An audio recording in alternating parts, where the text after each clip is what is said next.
নমস্কার বন্ধুরা। অস্ট্রেলিয়ার লোই ইনস্টিটিউট নামের একটা প্রভাবশালী থিঙ্ক ট্যাঙ্ক তাদের এশিয়া পাওয়ার ইন্ডেক্স 2025কে প্রকাশ করেছে। আর সেই র্যাঙ্কিংয়ে রাশিয়াকেও পিছনে ফেলে ভারত সরাসরি তৃতীয় স্থানকে দখল করেছে। এমনকি ভারতকে এখন আনুষ্ঠানিকভাবে মেজর পাওয়ার বা প্রধান শক্তি হিসাবে স্বীকৃতি দেওয়া হয়েছে এই ইন্ডেক্সটিতে। এই স্ট্যাটাস এতদিন শুধুমাত্র রাশিয়া আর চীনের কাছেই ছিল, অর্থাৎ শক্তির দিক থেকে এখন ভারতের ওপর শুধুমাত্র আছে আমেরিকা আর চীন। তবে এই র্যাঙ্কিং আরও গুরুত্বপূর্ণ হয়ে যায়, কারণ ভারতের এই র্যাঙ্কিং বৃদ্ধির পেছনে অপারেশন সিঁদুরও খুব গুরুত্বপূর্ণ একটা ভূমিকা রেখেছে, যেখানে এই র্যাঙ্কিংয়ে পাকিস্তানের অবস্থা খুবই করুণ। পাকিস্তানের র্যাঙ্ক নেমে এসেছে 16 নম্বরে। অর্থাৎ এতদিন যেখানে কিছু দেশ ভাবত যে পাকিস্তানের সাথে ভারতকে ঝামেলায় জড়িয়ে দিলেই ভারতের অর্থনীতি, আন্তরিক ভারসাম্য এবং মিলিটারি শক্তি সবকিছুই বিঘ্নিত হবে, কিন্তু হচ্ছে ঠিক তার উল্টো। অপারেশন সিঁদুরের সময় সমগ্র ভারত এক হয়েছিল, দেশের অর্থনীতিতেও এর তেমন কোনো প্রভাব পড়েনি। ট্রাম্পের ট্যারিফ নীতিও দেশের অর্থনীতিকে হেলাতে পারেনি। উল্টো একের পর এক মিলিটারি এবং পাওয়ার র্যাঙ্কিংগুলিতে ভারতের র্যাঙ্ক বৃদ্ধি হচ্ছে। অন্যদিকে আবার আমেরিকা এবং চীনের মধ্যে শক্তির গ্যাপও ইতিহাসে সবচেয়ে কম হয়েছে। তবে এই র্যাঙ্কিংকে অনেকেই হয়তো আপনার সামনে ভুলভাবে দেখানোর চেষ্টা করতে পারে, কারণ কোথাও কোথাও এই র্যাঙ্কিংয়ে ভারতের র্যাঙ্ক 3 দেখাচ্ছে, আবার কোথাও 4। সঠিক কোনটা সেটিও আপনাকে জানাবো। তবে সবার প্রথমে এই এশিয়া পাওয়ার ইন্ডেক্সটি কী এবং এটিকে কিভাবে মাপা হয় সেটি বুঝে নেওয়া যাক। এটা লোই ইনস্টিটিউট নামের একটা অস্ট্রেলিয়ান রিসার্চ ইনস্টিটিউটের বার্ষিক প্রকাশনা, যেটা এশিয়ার 27টা দেশের এবং বাইরের কিছু বড় পাওয়ারকে র্যাঙ্ক করে। তবে এই র্যাঙ্কিং শুধু জিডিপি বা মিলিটারির সাইজ দিয়েই তৈরি করা হয় না, বরং 131টা আলাদা আলাদা ইন্ডিকেটরকে ব্যবহার করে 8টা বড় ক্যাটাগরিতে মাপা হয়। প্রথম দিক হলো রিসোর্স, অর্থাৎ সম্পদের শক্তি কার কতটা বেশি, যার মধ্যে অর্থনৈতিক শক্তিকে ভ্যালু দেওয়া হয় 17.5%, মিলিটারি শক্তিকেও 17.5%, সংকট সামলানোর ক্ষমতাকে 10% এবং ভবিষ্যতের সম্ভাবনাকে 10% জায়গা দেওয়া হয়। এরপর দ্বিতীয় দিক হলো ইনফ্লুয়েন্স, অর্থাৎ প্রভাব কার কতটা বেশি। এর মধ্যে অর্থনৈতিক সম্পর্ক 15%, ডিফেন্স নেটওয়ার্কস অর্থাৎ প্রতিরক্ষা জোট ও চুক্তি 10%, ডিপ্লোম্যাটিক ইনফ্লুয়েন্স অর্থাৎ কূটনৈতিক প্রভাব 10% এবং সাংস্কৃতিক প্রভাবকে 10% জায়গা দেওয়া হয়। এই সব কিছু মিলিয়ে প্রতিটা দেশের একটা কম্প্রিহেন্সিভ পাওয়ার স্কোর দেওয়া হয়, যা 0 থেকে 100-র মধ্যে থাকে, এবং যদি কোনো দেশের স্কোর 40-এর উপরে উঠে যায় তাহলে তখন সেই দেশকে মেজর পাওয়ারের স্ট্যাটাস দেওয়া হয়। 2025 সালে ভারতের স্কোর ঠিক 40, অর্থাৎ ভারত এই থ্রেশহোল্ডকে পার করে গেছে। এবার দেখা যাক 2025 সালের টপ র্যাঙ্কিং কেমন দাঁড়িয়েছে।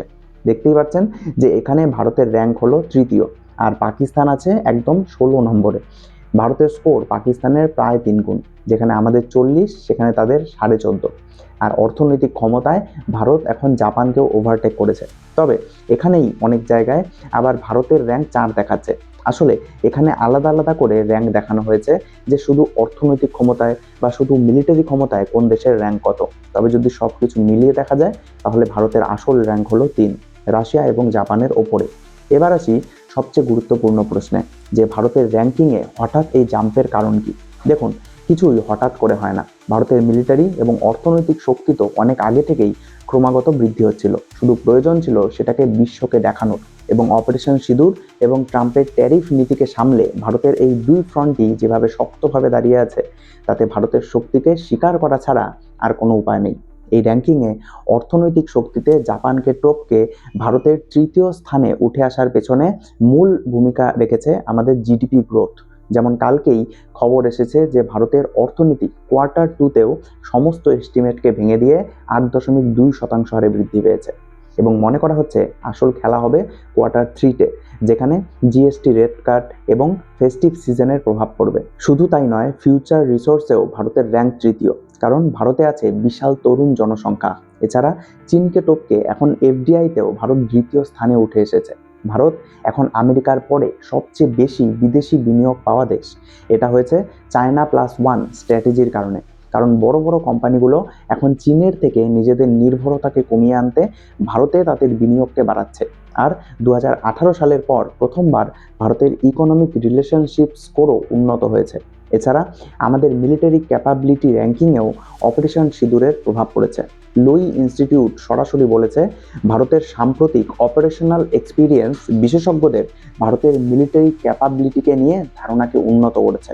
অর্থাৎ অপারেশন সিঁদুর বিশ্বকে দেখিয়েছে যে ভারত এখন modern network, combat proven military, high tech conflict লড়তেও সক্ষম। এই রিয়াল অপারেশনাল ট্র্যাক রেকর্ডই ভারতের মিলিটারি ক্যাপাবিলিটির স্কোরকে বাড়িয়েছে। তবে ভারতের সবচেয়ে বড় স্ট্রেংথ হলো আমাদের তরুণ জনসংখ্যা আর লং টার্মের ইকোনমিক প্রজেকশন। 2035 থেকে 50 পর্যন্ত ভারতের জিডিপি বৃদ্ধির হার ক্রমাগত উচ্চ থাকবে, ডিফেন্স স্পেন্ডিংও বাড়বে, টেকনোলজিক্যাল ক্যাপাবিলিটিও আরও শক্তিশালী হবে।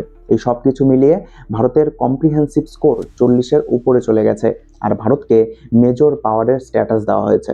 তবে ডিফেন্স নেটওয়ার্কে ভারত এখনও অনেক নিচে, 11 নম্বরে আছে, যা ফিলিপিন্স আর থাইল্যান্ডের থেকেও পেছনে। কারণ আমাদের খুব কমই আনুষ্ঠানিক কোনো সামরিক জোট রয়েছে, যদিও ভারত বরাবরই এরকম কোনো সামরিক জোট করার থেকে সবসময় দূরে থেকেছে।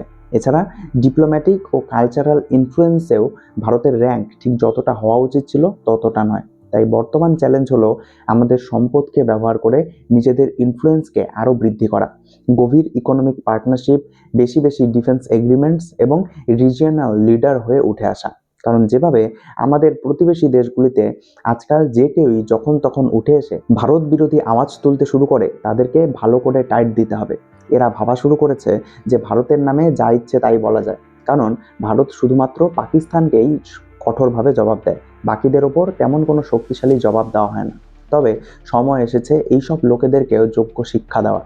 অন্যদিকে চীনও নিজের শক্তিকে দিন দিন বৃদ্ধি করছে। আমেরিকা যদিও এখনও র্যাঙ্কিংয়ে 1 নম্বরেই আছে, কিন্তু তাদের স্কোর 2018 সালের পর সবচেয়ে কম, যেখানে চীন 2 নম্বরে, কিন্তু তাদের ক্ষমতা বেড়েছে প্রায় 1 পয়েন্ট।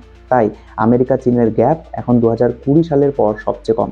বিশ্লেষকেরা বলছেন এর মূল কারণ হলো ট্রাম্প যুগের বিভিন্ন পলিসি, যা আমেরিকার ক্রেডিবিলিটি এবং অ্যালায়েন্সকে দুর্বল করেছে, যেখানে চীন নিজেকে একটি রিলায়েবল পার্টনার হিসাবে তুলে ধরার চেষ্টা করছে।